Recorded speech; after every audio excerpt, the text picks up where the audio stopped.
요한복음 제6장.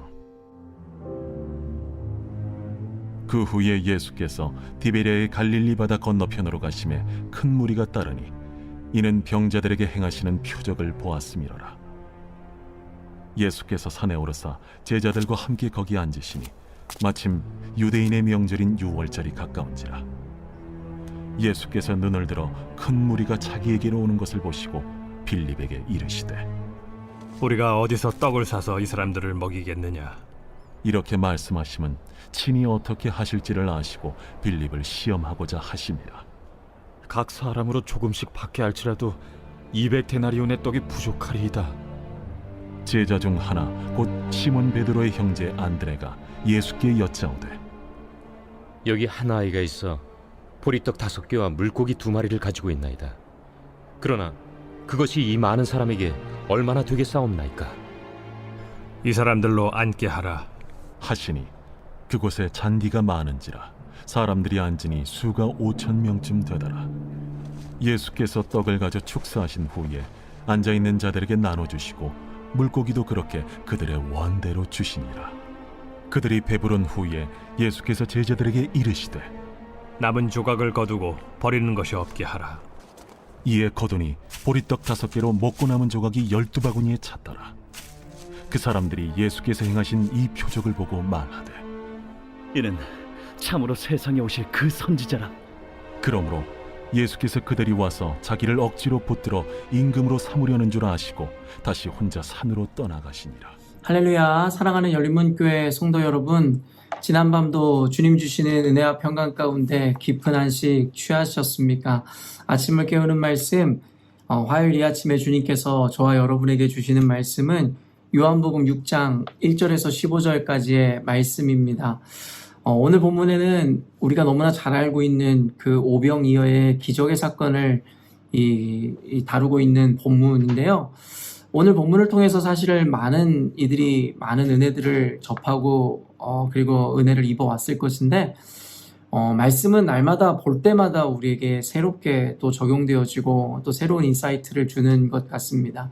어떻게 보면 우리가 너무나 잘 알고 있는 말씀이고 본문이지만 오늘은 또 하나님께서 이 말씀을 통해서 어떠한 은혜로 우리 삶 가운데 은혜를 주시는지 함께 살펴보았으면 좋겠습니다. 사실 복음서마다 이 오병이어의 기사를 다루고 있는 그 시각과 그리고 어떠한 이 내용들이 조금씩 상이하게 다른 것을 우리가 알고 있는데요. 그래서 사복음서에 담겨져 있는 조금씩 다른 어떠한 이 같은 본문, 같은 내용이지만 다른 관점에서 쓰여지고 보여지는 이 내용들을 통해서 조금 더 입체적이고 더욱더 구체적으로 이 오병이어의 사건을 볼 수 있는 것 같습니다. 요한복음을 통해서 우리가 보는 또 오병이어의 기적, 또 그 관점, 그리고 그것에 실려있는 어떤 은혜들을 우리가 함께 나눴으면 좋겠는데요. 이제는 이 명절인 유월절이 가까워짐에 따라 결국엔 많은 이들이 그 예수님이 계신 곳에 모여들기 시작했습니다. 5절 보니 예수께서 눈을 들어 큰 무리가 자기에게로 오는 것을 보시고 빌립에게 이르시되, 우리가 어디서 떡을 사서 이 사람들을 먹이겠느냐 하시니, 사실 예수님은 이미 슈퍼스타셨습니다. 그래서 예수님의 비범한 가르침과 그가 행하신 어떤 기적들의 소문을 통해서 많은 이들이 예수님께 몰려들기 시작했더라는 것입니다. 그러나 저는 이 한 구절에서도 사실은 예수님께서 그를 따르는 무리들을 향하여 갖고 계시는 긍휼과 그 마음들을 좀 볼 수 있었는데요. 사실은 예수님을 따르라고 해서 따랐다기보다는 그들은 모두 예수님을 통해서 무언가 얻고자 또한 배우고자 스스로의 갈망함으로 예수님을 찾았습니다. 그리고 그 무리가 오늘 본문에서도 나오지만 5,000명이라 이야기했는데, 사실은 이것은 학자들 얘기하기로 장정들, 남성들만 한 5,000명 정도일 것이고 여자들과 아이들까지 포함하면 한 2만 명 정도 되는 숫자였지 않았을까라고 추산하기도 하는 것을 우리가 알고 있습니다. 그런데 예수님께서는 그 많은 무리들에 대해서 주님께서는 그들의 시장함을 걱정하시더라는 것이죠. 주님께서 굳이 그들의 이 먹을 것까지 챙겨주시고 그것에 대해서까지 관심을 가지실 필요가 어떻게 보면 없을 수도 있는데, 예수님께서는 그런 이들의 시장함까지도 돌보시는 분이심을 볼 때에 결코 하나님을 따르는 우리들의 삶에 대해서 주님은 무관심하게 보지 않겠다라는 생각을 하게 되었습니다. 그때 당시에 예수님을 따르던 무리들 정말 많은 인원일 것인데 그들 모두가 예수님의 제자거나 예수님의 자녀들, 백성이라고 이야기할 수는 없을 것입니다. 그들 안에 예수님의 말씀을 듣고 예수님의 제자로 남는 자도 있을 것이겠지만 오히려 그 말씀을 통해서 예수님을 공격하고 비난하는 이들도 그 무리 중에 있었을 것입니다. 그러나 예수님께서는 그런 불특정 다수의 사람들에게조차도 관심을 가지시고 그들을 먹이시는 것에까지 관심을 갖는데 하물며 저와 여러분 같이 예수님을 구주로 영접하고 또 주님을 따르는 하나님의 자녀인 우리들의 삶을 주님께서 얼마나 세심히 돌보실까라는 것에 대해서 또 생각해보는 시간을 갖게 되었습니다. 오늘날의 많은 이들, 아니 인생이라면 가장 많이 걱정하게 되어지는 어떤 그 영역이 바로 먹고 사는 문제이지 않을까 싶습니다. 어떤 이들은 그래서 먹기 위해서 산다라고 이야기하는 사람이 있을 정도로 먹고 사는 문제는 사실은 우리 인생에 있어서 가장 기초적이면서도 가장 중요한 이슈이지 않을까라는 생각이 듭니다. 주님께서는 우리들에게 그런 것에 대해서 걱정하지 말라는 메시지들을 참 많이 남겨주셨는데요. 걱정하지 말라는 것이 어떤 무책임함의 이야기가 아니라 주님께서 친히 책임져 주시겠다라는 어떻게 보면 우리들에게 그 신뢰와 믿음을 요구하는 말씀을 우리에게 주고 계신지도 모르겠습니다. 오늘 말씀을 통해서도 저와 같은 불특정 다수를 돌보신 주님께서 하나님의 사랑하는 백성인 자녀인 여러분과 저의 삶을 어떻게 입히시고 먹이시는지에 대해서 우리가 또 기대하고 또 주님을 믿음으로 바라보는 시간이었으면 좋겠습니다. 그런데 6절 말씀을 보니 예수님께서 이렇게 또 물으신 이유가 있었으면 우리가 보게 되는데 이렇게 말씀하시면 친히 어떻게 하실는지 아시고 빌립을 시험하고자 하심이라. 결국에 예수님께서 빌립에게 저 많은 자들을 우리가 어떻게 먹이겠느냐라고 물으신 이유는 정말로 그것이 궁금해서 빌립에게 묻고 있는 것이 아니라 이미 예수님께서는 그들을 어떻게 먹이실지에 대한 기적의 계획들을 이미 갖고 계셨다라는 것이에요. 다만 그 기적을 베풀기에 앞서 제자 중에 한 명이었던 빌립을 시험하시고자 하셨다라는 것입니다. 여기서 이 시험은 우리가 잘 알고 있겠지만 어떤 유혹이나 템테이션을 의미하는 것이 아닙니다. 마귀가 주는 시험이라고 해석되어지는 이 템테이션이나 유혹이라는 것은 그의 인생을 결국에는 멸망시키고 그를 꿰어내어 하나님께 멀어지게 하고자 하는 것이 사단이 주는 시험이겠으나 하나님께서 우리들을 시험하시는 이유는 우리로 하여금 더욱더 하나님을 신뢰하고 믿음으로 말미암아 우리의 삶을, 우리의 신앙을 더욱더 견고케 하시고자 하는 의도에서 말 그대로 우리를 트레이닝 시키기 위해서 우리에게 이와 같이 시험하신다는 것을 우리는 잘 알고 있습니다. 저와 여러분의 삶 가운데 때때로 일어나는 어려움의 그 시간들, 말 그대로 시험이라 할 수 있는 고난의 시간들 가운데 우리는 이 말씀을 기억해야 합니다. 이미 주님께서는 그 고난을 허락하실 때에 어떻게 그 고난에 대해서 마무리하실지 또는 어떻게 우리를 그 고난으로부터 건져내실지에 대한 계획을 이미 갖고 계시다라는 것입니다. 주님께서 이 황급하게 서둘러서 어떠한 계획이나 방법들을 솔루션을 만드시고 제공하시겠다는 것이 아니라 이미 우리에게 고난을 주시기 전부터 그것에 대한 해결 방안과 그것에 대해 극복할 수 있는 길을 이미 주님께서는 예비하고 계시더라는 것이에요. 다만 주님께서 속히 쉽게 나타나 우리의 고난과 우리의 어려움을 이 어려움에서부터 우리를 건져주시지 않는 이유는 말 그대로 우리를 훈련시키시고 오늘 빌립에게 그러하였던 것처럼 그를 시험하고자 하시듯이 우리를 시험하여 우리를 더욱더 하나님을 향한 군사로서 훈련시키기를 원하시더라는 것이죠. 여러분 빌립에게 물으셨을 때에 빌립은 과연 그 시험을 하시는 예수님의 의도를 알고 그것에 대해서 잘 통과하였을까요? 그렇지 못하였을까요? 7절을 보니 빌립이 대답하되 각 사람으로 조금씩 받게 할지라도 200데나리온의 떡이 부족하리이다. 결국에는 제가 볼 때에 빌립은 예수님께서 내시는 그 시험을 통과한 것 같지가 않습니다. 예수님께서 그 시험의 문제를 내시면서 빌립에게 어쩌면 이와 같은 대답을 기대했는지 모르겠습니다. 주님, 이 많은 무리들을 우리의 능과 힘, 우리의 소유로 배부르게 만족시키는 것은 불가하겠으나 우리에게는 예수님 당신께서 계시지 않습니까? 하나님의 아들인 당신이 행하시기로 작정하시면 이들뿐만 아니라 더 많은 무리도 먹일 수 있음을 믿습니다. 라는 대답을 주님께서 빌립에게 요구하시지 않았을까라는 생각을 해보게 됩니다. 그러나 빌립은 그 당시만 할지라도 예수 그리스도가 어떤 분인지 그 믿음이 온전하고 완전하지 못하여 결국에는 이 인간적인 방법론 그리고 자신의 수중에 있는 이 돈으로 어떤 물질로서 예수님께서 말씀하시는 것에 대해서 판단하고 대답해가는 것을 우리가 봄으로써 아직까지는 그 제자들이 예수님에 대한 온전한 믿음과 신뢰를 갖고 있지 못함을 보게 되는 것도 사실입니다.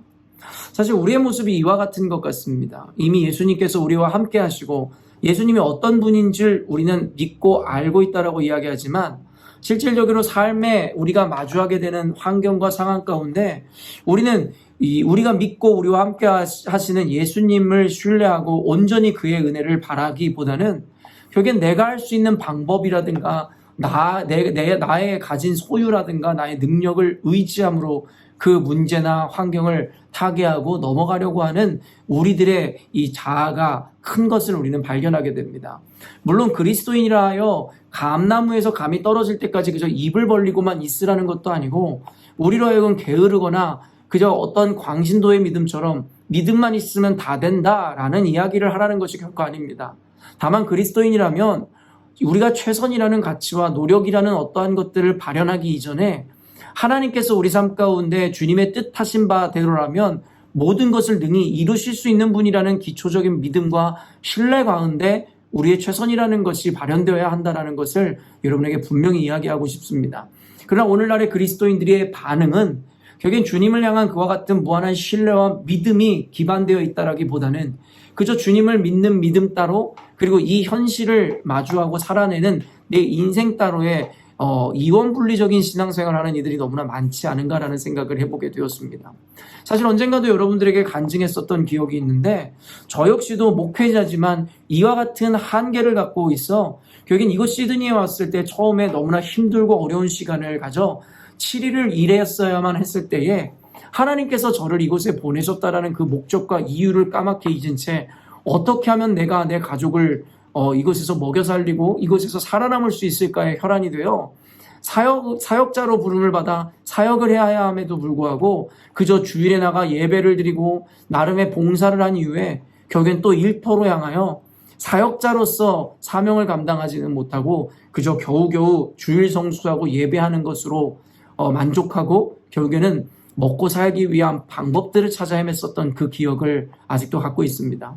그러다 주일에 목사님께서 이 본문을 가지고 설교를 한 내용을 듣고 사실은 굉장히 크게 깨졌었던 기억이 납니다. 목사님의 설교 가운데 목사님이 말씀하셨던 것이 그것이었어요. 제자들은 예수님께서 곁에 계셨고 기적을 행하실 수 있는 하나님의 아들이 함께하고 있었지만 그 누구도 예수님을 기대하지 않았고 자신들의 방법이나 결국에 현실적인 것들만을 바라봄으로 말미암아 함께 하시는 예수님을 의지하지 못했노라는 이야기를 통해 결국에는 하나님을 의지하지 못하고 제가 어떻게 살궁리를 먼저 하고 있는 것에 대한 저 스스로에 대한 부끄러움을 느끼고 그날로 하나님 앞에 작정하여 제가 사역자로서 하나님 앞에 부름을 받았기에 먹고 사는 것보다 하나님의 사명을 감당하고 주님께서 어떻게 살리시는지를 제가 보기를 원합니다라는 고백과 함께 결국에는 제가 하고 있던 일들을 줄이고 사역자로서 헌신했었던 기억이 있습니다. 그리고 여러분과 나누었지만 그 이후에 하나님께서 놀라운 기적의 사건들로 그 다음 날부터 제 삶을 채우셔서 사실은 제 학비 문제이며 그리고 제 먹고 사는 문제들이 정말 놀라운 기적 가운데 해결되어졌었던 것을 저는 경험하고 체험하였습니다. 그 한 번의 그 경험이 저에게 얼마나 크게 작용하였냐면 사실은 그와 같은 한 번의 하나님 앞에서의 그 은혜와 하나님 말씀 앞에 나의 환경과 상황을 모두 내려놓고 주님만 의지하기로 작정했을 때 이 불가항력적인 상황 가운데서 주님의 기적으로 저의 삶을 이끄셨던 그 기적을 통하여 결국에는 이제는 그 두려움이 사라지더라는 것이죠. 나로 하여금 우선순위를 분명히 할 수 있도록 은혜가 제 안에 주어지게 되더라는 것이에요. 저도 그 순간에 어쩌면 예수님께서 빌립을 훈련시키시고자 했었던 의도처럼 저 역시도 그 상황을 통해 훈련되어졌던 것 같습니다. 그래서 이제는 삶 가운데 어떠한 어려움과 위기가 다가온다 할지라도 저는 먼저 하나님의 뜻을 구하고 최선이라는 가치로 나아가기 전에 하나님의 뜻이 어디에 있는지를 물으며 주님의 또한 은혜를 바라보고 하나님을 신뢰하는 마음들을 먼저 고백하고 올려드리는 하나의 습관이 제 안에 생겨나게 되었습니다.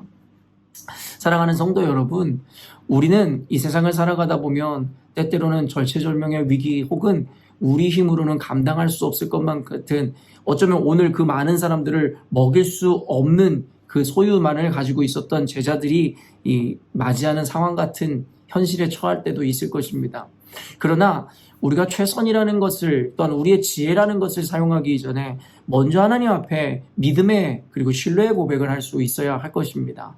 하나님께서 행하신다면 우리에게 불가능함과 능치 못함이 없음에 대한 믿음의 고백과 함께 우리가 할 수 있는 것에 대해 집중하기보단 우리가 해야 하는 하나님께서 우리에게 주신 그 사명을 감당하는 것에 대해서 우리가 먼저 우선순위를 둘 때에 하나님은 능히 우리로 하여금 그 위기를 극복할 뿐만 아니라 넉넉하게 이겨내고 살아낼 수 있는 은혜를, 또한 그와 같은 기적을 우리들에게 베풀어 주실 줄로 믿습니다.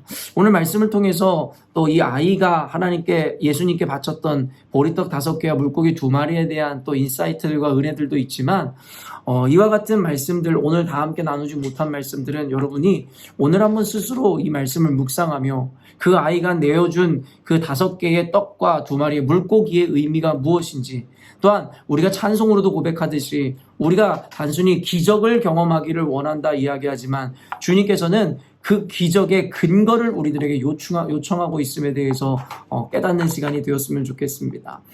하나님께서는 우리의 믿음과 더 나아가 이 아이가 보였던 헌신을 기다리고 있습니다. 믿음 가운데 우리가 주님 앞에 헌신하고 우리의 삶을 드릴 때 주님은 우리가 드린 것 그 이상의 비교할 수 없는 가치와 은혜들로 우리 삶을 채워주실 것입니다. 오늘 말씀을 묵상함으로 여러분 삶 가운데 적용해내시고 주를 향한 믿음과 신뢰가 더욱더 커져가는 오늘 하루가 되었으면 좋겠습니다. 함께 기도하겠습니다. 사랑의 주님, 날마다 우리가 마주하는 현실이 어떻게 보면 전쟁과도 같고 시험의 연속과도 같습니다. 하루에 하나님, 우리는 얼마나 많은 우리의 힘과 능으로 해결할 수 없는 일들을 당면하고 우리가 맞이하게 되는지 모르겠습니다. 그때라도 주님께서 우리에게 원하시는 것은 바로 믿음과 신뢰임을 믿습니다. 주님이 당장 그 일들을 해결해 주실 수 없는 무능력한 분이어서가 아니라 주님이 일하시기 전에, 그 기적을 베푸시기 전에 우리로 하여금 요청하시는 하나님을 향한 믿음과 신뢰의 영역이 있음을 봅니다. 주님께서는 우리의 믿음이라는 것을 통해 우리 삶 가운데 기적도 행하시고 능력도 행하시는 분이심을 우리는 이미 알고 있습니다. 주님, 우리로 하여금 아는 것으로 멈추는 것이 아니라 그 알을 우리 삶에 적용하고 실천해낼 수 있는 행동의 신앙을 허락하여 주시고, 믿음 따로 삶 따로의 이원분리적인 삶이 아니라 신행일치되어 신앙과 삶이 하나됨으로 하나님 앞에 온전한 열매 맺는 온전한 그리스도인들의 삶으로 살아내게 하여 주옵소서. 기적의 하나님이 늘 우리와 함께 하심을 또한 잊지 않게 하여 주옵소서. 어디에서 우리가 무엇을 하든 주님께서는 우리와 늘 함께 하심으로 우리 가운데 놀라운 기적의 은혜들을 베풀어 주실 줄로 믿습니다. 오늘도 주님만 믿고 신뢰하는 삶, 또한 주님께 더불어 우리의 것을 드림으로 하나님께서 더 큰 기적을 일으키실 수 있는 그 근거를 만들어 드리는 오늘 하루가 되게 하여 주옵소서. 감사드리며 거룩하신 예수님의 이름으로 기도합니다. 아멘. 사랑하는 열린문교회 성도 여러분, 오늘도 주님께서 저와 여러분에게 특별하고 귀한 하루를 허락하셨습니다. 오늘도 기적의 하나님과 동행하심으로 여러분의 인생과 관계 가운데 예수님께서 베풀어 주시는 그 기적을 경험하는 기적의 삶을 살아내시는 오늘이 되었으면 좋겠습니다.